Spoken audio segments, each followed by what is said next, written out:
Bonjour, bonjour, vous êtes bien sur le podcast de l'externe. On se retrouve aujourd'hui en ce beau lundi de Pâques pour faire l'item 320 sur le myélome multiple des os, des os. Waouh, quelle introduction, on ne s'en lasse pas de cette douce voix. Allez donc, comme l'a dit Emma, on part sur, l'item 320 du myélome multiple des os et qui appartient du coup, à la matière d'hématologie. Hématologie, ça tombe bien. Allez, donc la définition du myélome, c'est une maladie qui appartient aux hémopathies malignes, lymphoïdes. Ça, je sais jamais comment on le dit d'ailleurs. Maligne ou maline? Bénigne ou bénigne? Bon, on va dire maligne. C'est une prolifération tumorale de plasmocytes au niveau de la moelle osseuse. OK, les plasmocytes, qui sont des cellules indifférenciées et il y a une sécrétion d'une immunoglobuline monoclonale. Donc une seule, heu, s immunoglobuline spécifique quoi, un seul pic. Alors, le plasmocyte, il provient de la différenciation du lymphocyte B et il a pour fonction la synthèse d'une immunoglobuline. Il y a des critères diagnostiques qui définissent un myélome multiple symptomatique.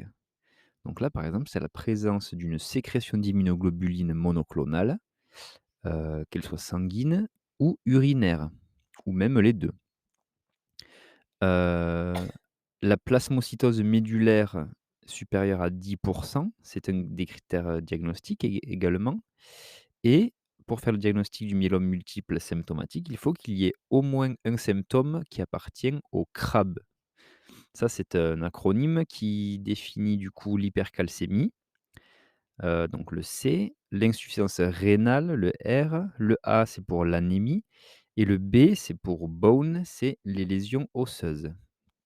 C'est un acronyme anglais, donc hypercalcémie, insuffisance rénale, anémie, lésion osseuse et s'il y en a au moins un de ces symptômes, heu, ça fait partie du critère diagnostique. Ce qui peut faire également, le diagnostic du myélome multiple, c'est l'un des 3 critères suivants. Donc c'est la plasmocytose médullaire qui est supérieure à 60, un ratio de chaînes légères qui est supérieur à 100 et la présence de plus d'une lésion focale à l'IRM ou au TEP scan. Voilà, pour parler chiffres donc, ça représente 1 des cancers, ce myélome multiple et 10 des hémopathies malignes.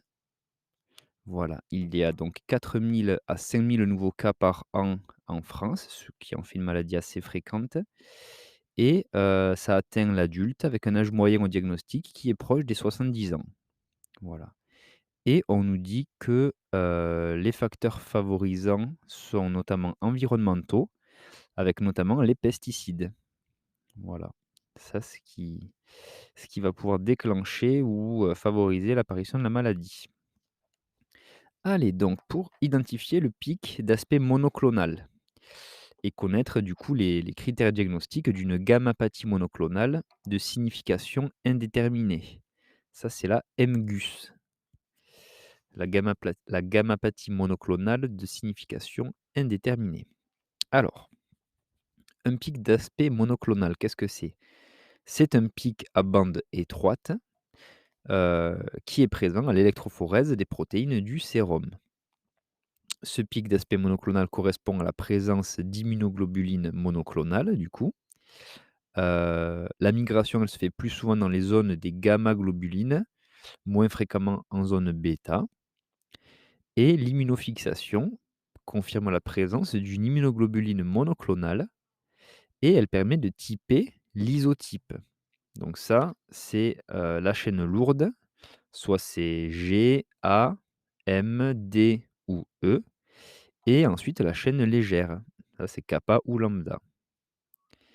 Voilà pour, les critères de la définition de la gammaplatie monoclonale de signification indéterminée, donc de la MGUS, on va l'appeler comme ça maintenant.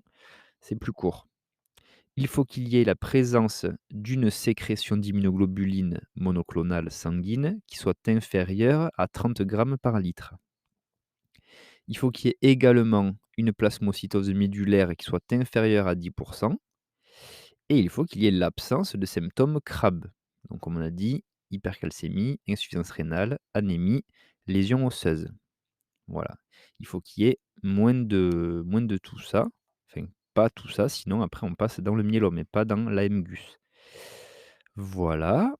L'incidence des gammapathies monoclonales de signification indéterminée, donc de l'AMGUS, c'est très fréquent, puisque ça représente 3 après 50 ans et 5 à 10 même après 70 ans, quand on compare au 1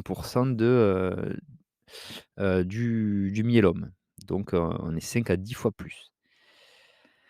Le problème de ces MGUS étant qu'il y a un risque évolutif. Même s'il est faible, il y en a un petit. Donc il y a 1 de risque d'évolution par an vers le myélome multiple, vers la maladie de Waldenstrom, ou un autre lymphome de bas grade, ou même après l'amylose à chaîne légère. Voilà. Alors, il y a principaux modes de découverte du myélome multiple. Parfois, on a une découverte fortuite chez un patient asymptomatique. Là, on parle du myélome indolent quand c'est asymptomatique. On peut le découvrir lors d'un syndrome anémique. On va faire un bilan biologique et on va pouvoir observer ceci. Des douleurs osseuses également, notamment du squelette axial, avec un rythme inflammatoire plutôt. Donc ça sera des douleurs nocturnes, le matin au réveil, calmées par l'effort. Et en plus de ces douleurs osseuses, on peut avoir des fractures pathologiques, notamment des vertèbres, donc avec des fractures du plateau vertébral, donc les tassements, la fracture des os longs également. On peut avoir une insuffisance rénale aiguë, une hypercalcémie, donc ça c'est ce qui fait partie des symptômes CRAB qu'on a vu, et des complications qui sont parfois révélatrices. Donc les complications, c'est quoi? Ça va être les infections, surtout avec des germes encapsulés, donc le pneumocoque, le méningocoque, l'hémophilus également. On peut avoir une compression médulaire ou un syndrome de la queue de cheval, voilà, et on peut avoir un plasmocytome superficiel ou profond. Donc ça, c'est une tumeur du coup plasmocytaire qui se fait aux dépens des structures osseuses, voire même une atteinte viscérale. Et 4e complication aussi, ça peut être, les maladies de dépôt d'immunoglobulines. Donc ça, c'est, l'amylose, par exemple, la chaîne légère, l'amylose AL. Voilà pour, le myélome multiple indolent ou asymptomatique, comme on a dit. On peut avoir du coup la présence d'une sécrétion d'immunoglobulines monoclonales, sanguines qui est supérieure à 30 grammes par litre. Voilà, inférieur à 30, on a vu, c'était le MGUS. Donc là, c'est supérieur à 30.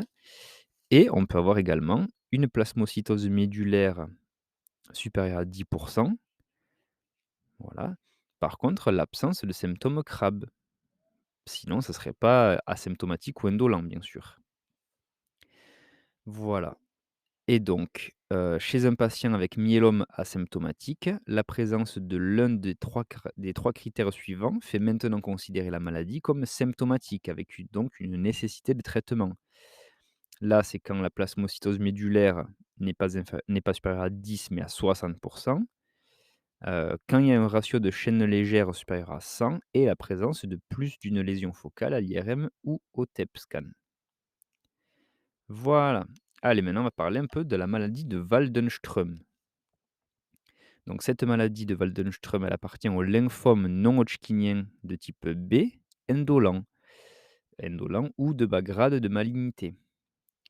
La définition de cette maladie, en fait, c'est tout simplement une prolifération de lymphoplasmocytes monoclonaux au sein de la moelle osseuse. La présentation clinique donc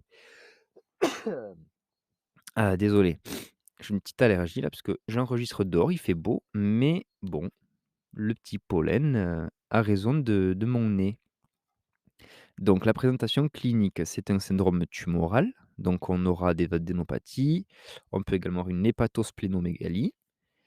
On aura des cytopénies, qu'elles soient centrales ou périphériques, un syndrome d'hyperviscosité sanguine, des manifestations dysimmunitaires, donc avec des cytopénies auto-immunes, une cryoglobulinémie, et cetera.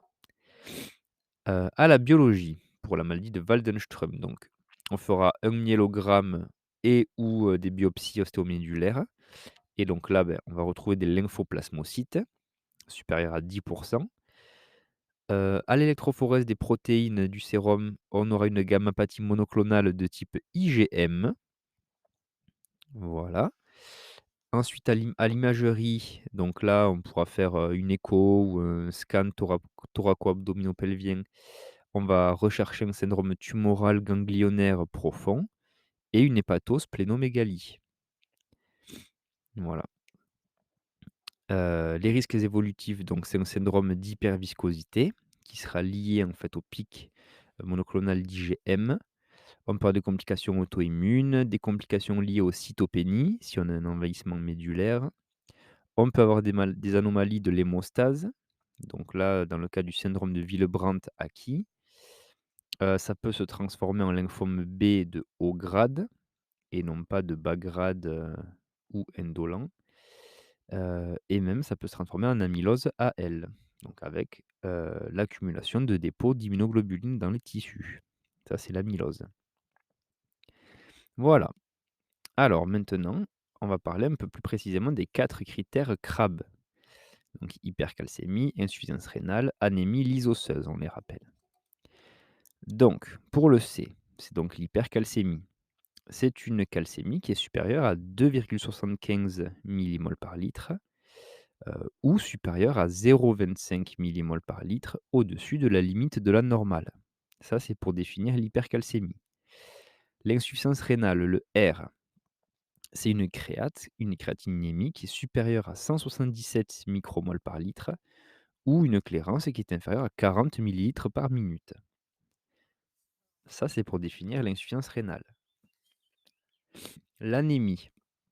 L'anémie, dans le crabe, elle se définit comme une hémoglobine qui est inférieure à 10 grammes par décilitre ou plus de 2 grammes par décilitre en dessous de la limite de la normale. Et les lésions osseuses, donc bone, le B, c'est plus d'une lésion ostéolytique. Une lésion ostéolytique, il faut qu'elle soit supérieure à 5 millimètres sur les radios, sur des scanners ou sur des PET scans. Voilà, donc ça c'est les 4 critères CRAB qui permettent d'orienter vers le myélome. Alors, les principales circonstances de découverte d'un myélome, on l'a un peu évoqué, on va les rappeler du coup, c'est important. C'est Ça peut être premièrement de découverte fortuite chez un patient asymptomatique, donc ça c'est le principal, comme ça on le prend assez précocement et c'est intéressant. Ça peut être lors d'un syndrome anémique, des douleurs osseuses ou des fractures pathologiques, une insuffisance rénale aiguë, une hypercalcémie et les complications parfois révélatrices du myélome. Donc ça, c'est les infections, les compressions médulaires ou le syndrome de la queue de cheval, le plasmocytome superficiel ou profond et la maladie de dépôt d'immunoglobulines comme par exemple l'amylose. Voilà les circonstances de découverte. Allez maintenant, les examens complémentaires qui permettent du coup de mettre en évidence la gammapathie monoclonale sérique ou urinaire. Donc pour mettre en évidence justement cette gammapathie, on va faire premièrement une électrophorèse des protéines du sérum. Donc là, pour, pour définir le fait qu'une gammapathie monoclonale, il faudra qu'on ait un pic, donc ça sera un pic à bande étroite, voilà, qui correspond à la présence de l'Ig monoclonale. Elle est le plus souvent dans les zones des gamma-globulines, parfois en zone bêta, mais c'est un peu moins fréquent. Et si on a un myélome à chaîne légère, ce qui représente 20 des cas, on aura une absence de pic monoclonal et on aura, dans ce cas-là, une hypogammaglobulinémie. Voilà, donc ça c'était pour l'électrophorèse des protéines sériques. Ensuite, on pourra faire de l'immunofixation pour mettre en évidence la gammapathie. Et donc là, elle va confirmer la présence de l'immunoglobuline monoclonale. Cette immunofixation, elle permet de typer sa chaîne lourde et sa chaîne légère, donc de connaître l'isotype. Le myélome pourra être, avec une immunoglobuline G, ça c'est la plus importante et la deuxième plus fréquente, c'est l'immunoglobuline de type A. Donc c'est IgG, le plus souvent IgA et là, le l'IgD, E et M restent exceptionnels.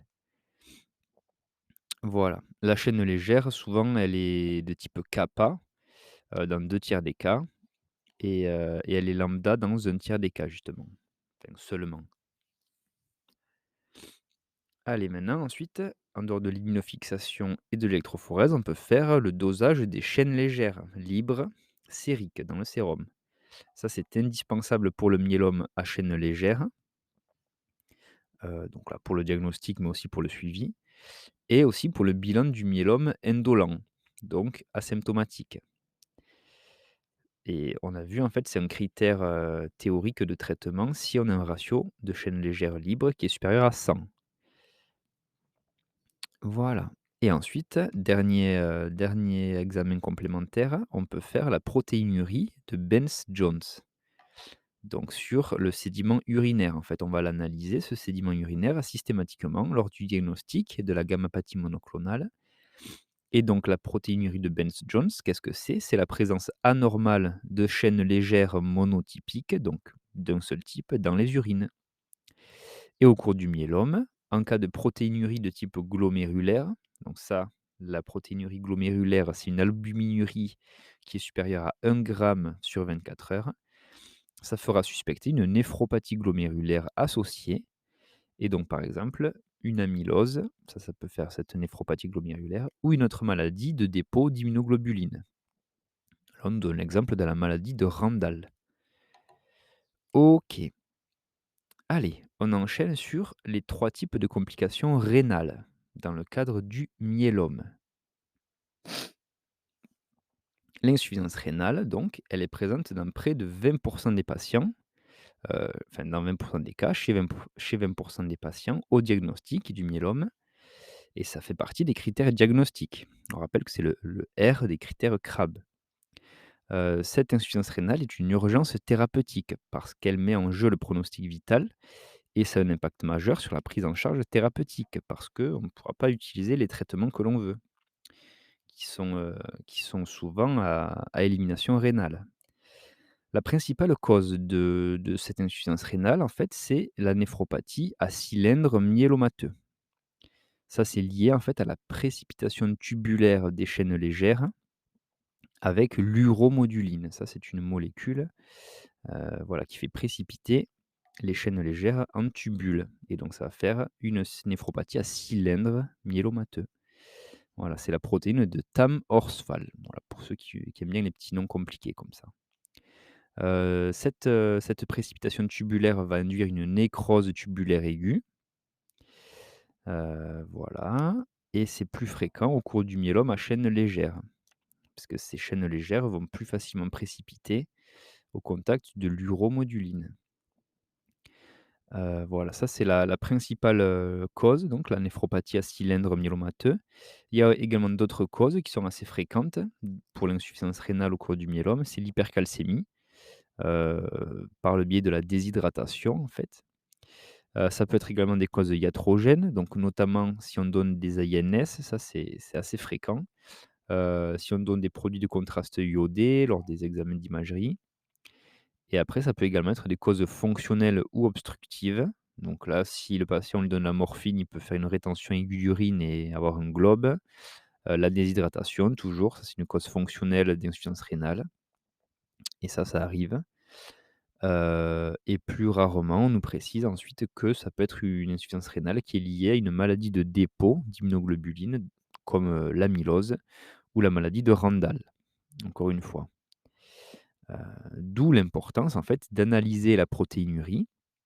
Soit c'est une protéinurie de surcharge qui est liée à la présence de chaînes légères, soit c'est une albuminurie qui est significative et dans ce cas, ça va faire évoquer plutôt une néphropathie glomérulaire qui sera associée, toujours dans le cas de l'amylose. Voilà. Alors ça, c'était pour, l'insuffisance rénale. Maintenant, on va parler plus de l'hypercalcémie qui est un des autres critères. Donc l'hypercalcémie, c'est une urgence médicale surtout si l'hypercalcémie est élevée, donc si elle est supérieure, là on nous dit à 3,7 millimoles par litre ou 150 milligrammes par litre. C'est une complication fréquente du myélome et elle est même révélatrice dans 15 à 30 des cas. Donc, c'est un signe à ne pas prendre à la légère. Voilà, on nous rappelle que c'est un critère C des symptômes, du CRAB. Cette hypercalcémie, elle est en fait secondaire souvent à la lyse osseuse par les plasmocytes tumoraux. Donc on aura une dégradation de l'os et donc une libération de calcium, dans le sang. Et les symptômes de l'hypercalcémie, quels vont-ils être? C'est souvent une asthénie, une soif intense et donc qui va entraîner un syndrome polyuro-polydipsique. Ça peut faire une douleur abdos, une constipation, une confusion aussi, même si ça peut parfois être asymptomatique. Donc, c'est des symptômes, voilà, un petit peu généraux auxquels, il faut penser quand même, et mettre en lien avec la biologie. À la biologie justement, on aura donc la l'hypercalcémie, donc là qu'on va voir sur le calcium ionisé ou la calcémie corrigée avec l'albuminémie. Ça c'est le dosage le plus important sans doute et donc on va rechercher une insuffisance rénale associée. À l'ECG, très important aussi, si on suspecte une hypercalcémie, il faut faire l'ECG parce que ça peut donner des troubles de la conduction, notamment un BAV, donc un bloc atrioventriculaire, un segment ST qui sera court, donc trouble de la repolarisation et un QT court également. On peut rechercher également des troubles du rythme, ça peut faire des risques de fibrillation ventriculaire et donc mettre en jeu le pronostic vital. La prise en charge de cette hypercalcémie donc, ça sera déjà premièrement une hospite avec, une hyperhydratation au sérum Phi, des bisphosphonates en intraveineux. Là, il faut faire attention s'il y a une insuffisance rénale associée. Il faut faire un traitement étiologique en urgence. Donc là, c'est souvent une corticothérapie et on va faire après une surveillance, notamment le poids et la diurèse pour voir si on a une fonction rénale qui est normale ou si on a un stockage d'eau et donc des œdèmes. Si on a une hypercalcémie majeure avec des signes d'insuffisance rénale aiguë ou un ECG anormal, donc des signes de gravité, on va mettre le patient directement en soins intensifs avec, un scope et on pourra même considérer l'épuration extrarénale, donc la dialyse. Ça, c'est dans les cas, d'hypercalcémie majeure avec des signes de gravité. Voilà, donc on a parlé du rein, on a parlé de l'hypercalcémie. Maintenant, on va parler un petit peu, de l'os, donc des lésions lithiques à la radiographie. Là, on a une petite, photo de radio et donc, je vais vous la mettre sur le post en fait et c'est la dernière partie, de l'item et donc, on nous précise que les radiographies retrouvent classiquement des images de lacunes osseuses qu'on appelle à l'emporte-pièce. Voilà, donc ça fait un petit trou, assez net, rond. Il n'y a pas de réaction périphérique et on a un aspect typique qui est retrouvé au niveau de la voûte du crâne et c'est ce qu'on appelle un aspect lunaire, donc avec des lacunes, voilà, qui peuvent faire penser un peu à la surface de la Lune avec, les lacs, les mers et cetera et donc des zones, rondes un peu plus sombres. Voilà, et bien, on a fini cet épisode sur le myélome multiple, des os. J'espère que ça vous a bien renforcé les connaissances sur cet item qui est important parce qu'on a vu, c'est un cancer qui est assez fréquent, notamment chez la personne qui commence à être âgée, et il faut savoir y penser parce qu'on peut se retrouver, dans n'importe quelle spécialité, que ce soit aux urgences, chez le médecin, à devoir diagnostiquer ce myélome, voilà. Donc il faut penser à tous les signes biologiques, les symptômes qui peuvent, l'évoquer. Et voilà, ne pas hésiter à rediriger vers, un hémato qui pourra faire toutes les recherches, supplémentaires et attaquer le traitement le plus rapidement possible. Alors, je fais un petit aparté sur, les traitements qui n'étaient pas présents dans la fiche LISA. Ça peut être intéressant même si, c'est pas très précis, ça peut donner une petite indication de ce qu'il faut faire dans le cas, du myélome. Donc déjà dans les MGUS, bah, là, il y a pas de traitement particulier à faire. Il faut juste faire une surveillance, régulière pour dépister les complications et la bifurcation vers des maladies plus graves. Dans le myélome indolent, là, c'est pareil, l'asymptomatique on va faire un suivi tous les 3 à 6 mois. Par contre, dans le myélome symptomatique, donc là, on pourra faire un traitement. Enfin, il faudra faire un traitement même. Déjà un traitement, carcinologique, donc là, on pourrait utiliser les antinéoplasiques et les immunomodulateurs en fonction des indications, et des corticoïdes aussi qui peuvent bien limiter la prolifération et voilà, ça c'est un côté, immunosuppresseur aussi donc il peut être utilisé. S Toujours pareil, c'est selon les indications donc ça va dépendre de chaque patient, de son terrain et cetera. Et après donc la grosse partie des traitements aussi, ça sera symptomatique donc là, on pourra utiliser des bisphosphonates par exemple, si on a des atteintes osseuses, bien sûr les antalgiques, des paliers 1 à 3, voilà, qu'on va adapter selon l'intensité des douleurs. S'il y a des douleurs neuropathiques, par exemple, donc on l'a vu avec le syndrome de la queue de cheval ou voilà, on peut utiliser des antidépresseurs, notamment l'imipramine, ou l'amitriptyline. Voilà, le Laroxyl, pour les douleurs neuropathiques. On peut utiliser également des antiépileptiques comme, la gabapentine ou la prégabaline, si on a des douleurs neuropathiques, mais plutôt, voilà, qu'elles soient centrales ou périphériques. D'autres antidépresseurs, comme les benzos, selon les besoins. On peut utiliser des héparines aussi s'il y a des passages, par exemple d'alitement prolongé, ou des coagulopathies, de base chez le patient. On peut utiliser des laxatifs oraux selon les besoins, notamment si on a par exemple des traitements opioïdes qui peuvent constiper. Voilà, on peut utiliser des antiémétiques si la chimio, donne des nausées et des vomissements, des antidiarrhéiques si besoin, des antibiotiques si on a une immunodépression un peu profonde avec des risques d'infection, antifongiques, antiviraux également. On peut donner des facteurs de croissance, granulocytaires ou érythrocytaires si on a des cytopénies. On peut également transfuser des culoglobulaires ou plaquettaires. On peut faire des injections d'immunoglobulines humaines polyvalentes, ça c'est des traitements qui marchent bien également. On peut faire des antihistaminiques aussi pour prévenir, les allergies, induites par certaines chimiothérapies. Voilà. On peut également faire, enfin, il faut également proposer les vaccins antigrippales chaque hiver voilà, ça sera proposé systématiquement à ces patients-là, qui sont du coup des patients à risque, de par leur immunodépression, liée par la maladie et également par les traitements et on pourra aussi, proposer des solutions de renutrition parentérale s'il y a besoin, si l'alimentation orale, ou entérale est impossible. Voilà. Après, il y aura ça, c'était pour les traitements plutôt, pharmacologiques, mais après on a d'autres traitements aussi comme, la radiothérapie, la chirurgie, l'autogreffe de cellules souches hématopoïétiques, tout ça selon les indications, que l'hématologue pourra poser et ensuite, bien sûr, la grosse, partie, à ne pas négliger, c'est l'éducation thérapeutique. Donc ça s'inscrit dans le parcours du patient, voilà, fait avec, un fonctionnement avec tous les professionnels de santé dont le traitement, peut avoir besoin. Voilà, ça c'est très important et il y a une prise en charge financière également qui peut être possible dans le cadre de programmes, autorisés par les ARS.